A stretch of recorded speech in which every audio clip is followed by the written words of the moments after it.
अस्सलाम वालेकुम दोस्तों। जी दोस्तों, आज जनाब ये उस्ताद जवेद साहब की छत पे शौक करने आए हैं। अब ये मुजफ्फर भाई हैं, साथ में ये उस्ताद अकबर साहब हैं, शौक कर रहे हैं। उनके साथ अबू बकर भाई हैं, ये राजा शकीर साहब हैं, उनका तल्लुक जिलम से। उस्ताद अकबर साहब शौक कर रहे हैं। ये आप देखते हैं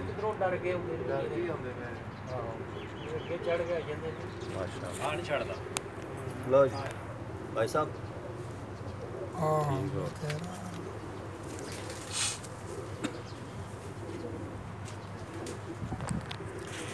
बतेरा जिंदा ग्रंथि वापस, जिंदा ग्रंथि वापस। उधर डलाग जी, उधर डलाग जी, बच्चा जिंदा ग्रंथि वापसी। मैं तू चना सबक खाए बच्चा जिंदा ग्रंथि वापसी।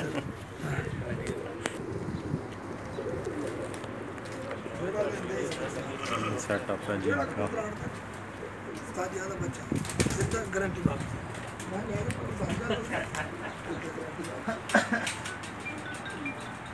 सामने उदास बच्चे कहाँ